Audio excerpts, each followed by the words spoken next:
So what happens when the cold, hard world of high finance collides with a single homeowner? Well, in Idaho, a legal fight over just one house has blown up into this high-stakes battle that could actually change the rules of the entire game. Okay, so picture this. It's February 29th, 2024. Two venture capital firms, DPW Enterprises and Mountain Prime 2018 LLC, they pick up a foreclosed home in Lewiston, Idaho. For them, this is just another asset, another number on a spreadsheet, but for the homeowner, it was everything. And their plan was super simple, what you'd expect, right? Acquire the property, evict the person living there, and flip it for a quick profit. The trustee's deed was supposed to be the end of the story, but oh boy, this time it was just the beginning. What should have been a totally routine deal quickly spiraled into a financial nightmare. See, the new owners had the title, they had the deed, but they were trapped. They were just bleeding money on a property they couldn't even control. So the big question is, how on earth did this happen? To really wrap your head around just how wild this situation is, you first have to understand the system it broke. People call it the foreclosure machine, and for good reason. It's this cold, efficient, and most of the time completely unstoppable process.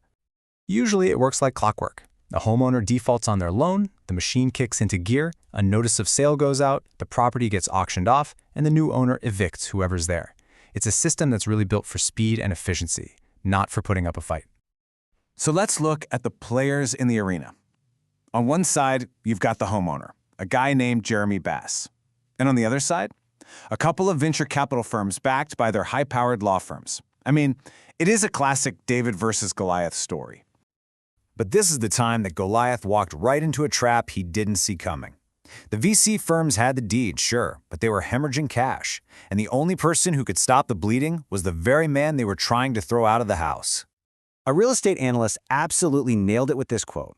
He said, "They essentially acquired a property with a built-in financial hemorrhage they couldn't stop. The new owners literally bought an asset that was costing them money every single day, and they had no way to turn off the tap."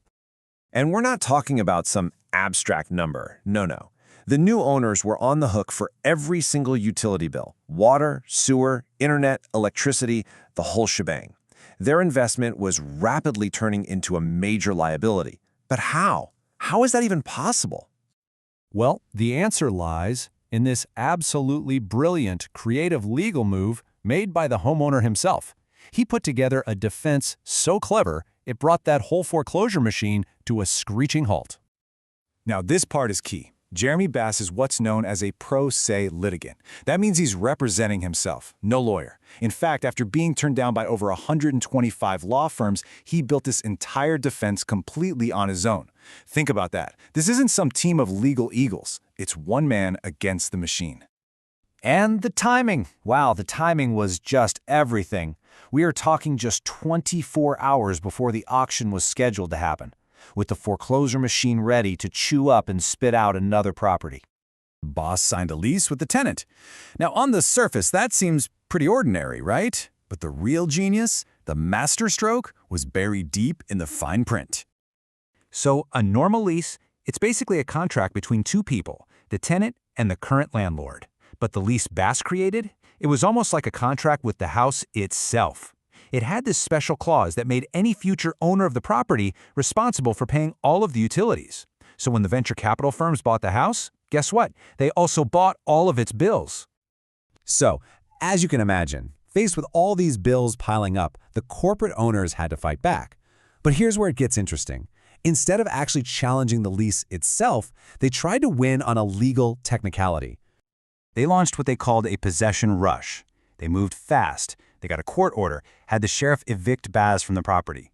Then, just 1 week later, they filed a motion to dismiss his appeal, arguing that because he wasn't physically in the house anymore, the whole case was, in legal terms, moot. This tactic has a name. It's a dispossess to dismiss strategy. The entire goal is to make the actual legal questions totally irrelevant. Their argument was pretty simple. Why are we still debating who owns the house when he's not even there anymore?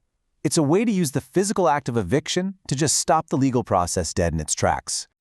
And you don't even have to take my word for it. Their own lawyer basically admitted to the strategy in open court. He said, quote, "Certainly we may move to dismiss that appeal on it being moot because he's not in possession. They flat out plan to use the eviction to prevent a higher court from ever even hearing the merits of the case." So this whole fight has now worked its way all the way up to the Idaho Supreme Court. And suddenly, it's not just about one house in Lewiston anymore, not by a long shot. The Idaho Supreme Court is now forced to rule on this whole dispossessed to dismiss strategy. They have to decide if a legal battle can really be won just by being the first one to grab the keys, especially when the fairness of the original sale is what's being questioned in the first place. So the Idaho Supreme Court is now staring down this huge fundamental question. Can legal rules and procedures be used as a weapon to get around actual justice?